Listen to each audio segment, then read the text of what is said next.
सिंधुदुर्ग जिल्हा महाराष्ट्राच्या कोकण किनारपट्टीवर मालवणजवळ अरबी समुद्रात एक वसलेला भव्य आणि ऐतिहासिक सागरी किल्ला आहे. हा किल्ला छत्रपती शिवाजी महाराजांनी 1634 साली बांधला होता. हा किल्ला समुद्रात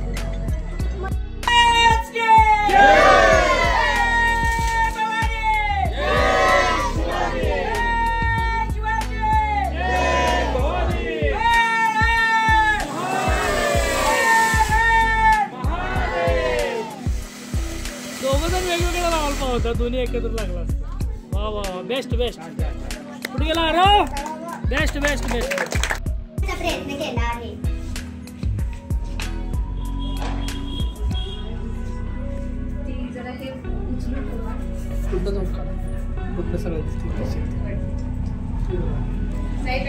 इकडून बघायला मला असं सगळं दिसतं. त्या साईडने बघा मला किचन मध्ये शेगडी वगैरे सगळं ठेवते. फिल्टर आहे.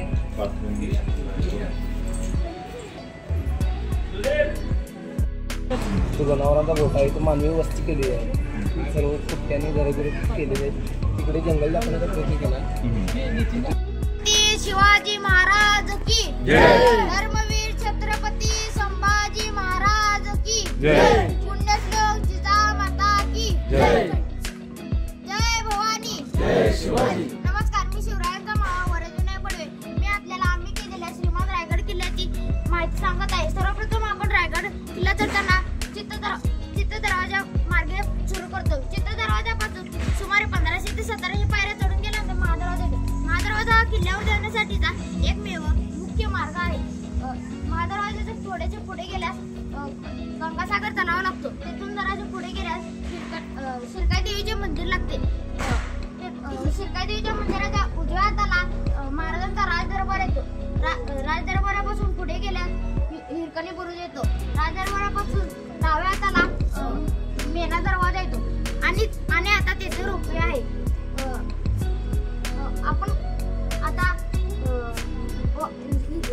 समस्या शिरकाई देवीच्या मंदिरापासून डाव्या हाताला बाजारपेठ येते. तिथून पुढे गेल्यास टकमकटक येते. टकमकटकावरून परत आल्यास आपण जगदीश्वराच्या मंदिराजवळ येतो. जगदीश्वराच्या मंदिराजवळ छत्रपती शिवाजी महाराजांची समाधी आहे. तेथून पुढे गेल्यास भवानी टोक येतो. भवानी टोकावरून महाराज राजगड व तोरणा याची टेहाळणी करत असत. तिथून पुढे गेल्यास वाघ दरवाजा येतो. वाघ दरवाजा हा संकटकाळी वापरण्यात येत असत. ही झाली आमच्या किल्ल्याची माहिती. जागेच्या अडचणीमुळे सर्व वास्तू दाखवल्या आल्या नाही, त्याबद्दल समजते. आणि रायगड किल्ला हा हिरोजी इंदुलकर यांनी बांधला आहे. धन्यवाद. छत्रपती शिवाजी महाराज की जय. धर्मवीर संभाजी महाराज की जय. पुण्यश्लोक जिजामाता की जय. हिंदू धर्म की जय. हर हर महादेव. जय श्रीराम. जय श्रीराम. वगैरे आणि कुठल्याच्या शिकण्यासाठी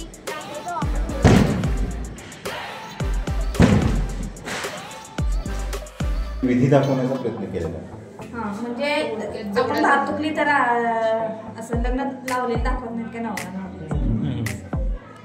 एवढं देऊन पण एक जण हुंडा मागतात. अजून पण एक ठिकाणी आहे हुंडा मागायची प्रथा. ती पण बंद व्हावी. एवढं दिलंय तरी पण तुम्ही एवढं हे करत आहे. येतं थांब असं असं.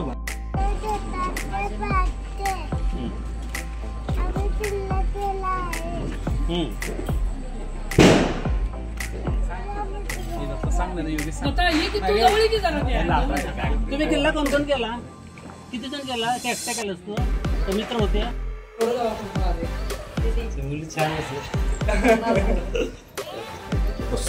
बस असं केलं नाही.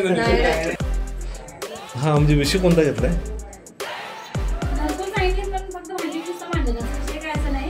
नमस्कार, माझे नाव सोमन चौधरी.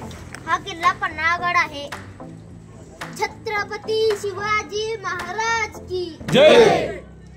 नमस्कार उपस्थित मान्यवर आणि माझ्या प्रिय मित्र-मैत्रिणींनो. मी आज महाराष्ट्रातील इतिहासातील एक अत्यंत गौरवशाही किल्ला पन्हाळगड सांगणार आहे. पन्हाळगड कोल्हापूर जिल्ह्यातील पन्हाळा तालुक्यातील स्थिर असूनही तो समुद्र सपाटीपासून आणि नंतर यादव बहमनी मराठे आणि आदिलशाही या राजवंशीय ताब्यात आला.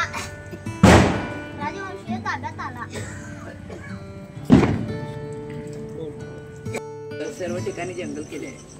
तिथे बैलगाडा हा येथील गवत काय असं सांगते.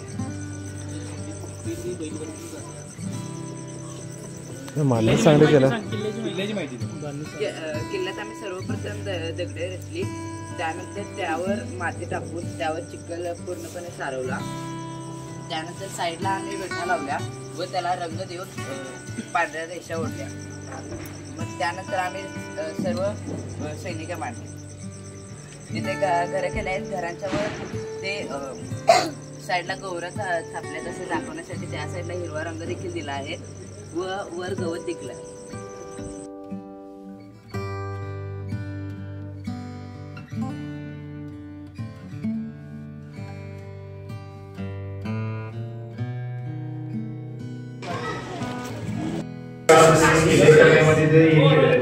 त्याच्याबद्दल त्यांचं कौतुक आहे आणि प्रत्येकाने काही काल्पनिक किल्ले केले, काही चांगले अगदी युनेस्कोने 12 किल्ले केले. त्याच्यामधला पण एक किल्ला केलेला आहे. किल्ल्याची मांडणी किंवा किल्ल्यावर असणारे सगळे तटबंदी बुरुज त्याच्याबद्दलची माहिती पण त्यांनी सांगून देण्याचा प्रयत्न केलेला आहे.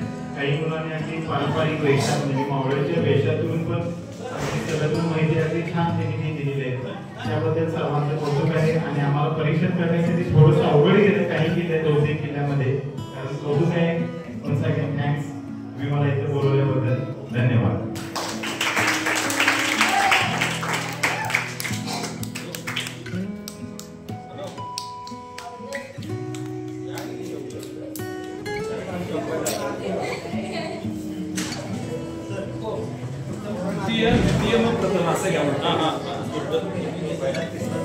तिसरा दुसरा पहिले कुणाचं करणार आहे सांगा. काय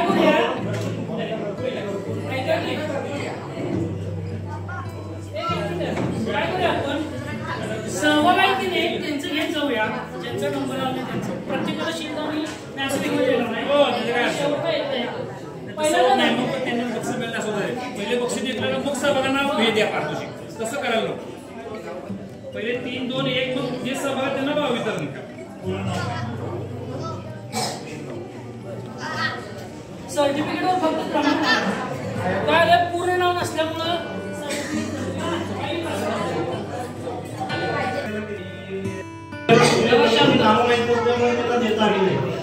कारण याच्यामध्ये काय सर्व पालक लोकांनी याच्यामध्ये काय केलं पाहिजे की लहान मुलांना तुम्ही सांगितलं पाहिजे की अशा पद्धतीची किल्ले आहेत आणि या पद्धतीने तुम्ही नावं द्या. त्याचा इतिहास सांगितलं पाहिजे कारण लहान मुलांना ही इन्फॉर्मेशन माहित नाहीये. आणखी एक छोटीशी माहिती तुम्हाला सांगतो. कारण पालक लोकांनी याच्यामध्ये भरपूर सहभाग घेणं गरजेचं आहे. कारण लहान मुलांना मोटिवेशन द्यायचं असेल या किल्ल्याच्या बाबतीत. एखादा 16 वर्षाचा मुलगा बरोबर शकतो. 16 वर्षी कोणाचा आहे? 16 वर्षाचा मुलगा कोण आहे? 16 वय कोणाचा आहे त्याने उभा राहावं. 16 वर्षाचा मुलगा कोण आहे का नाही?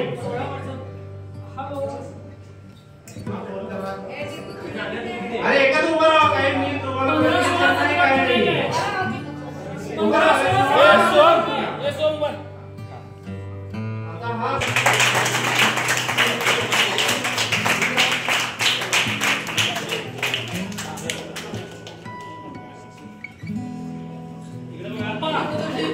इकडे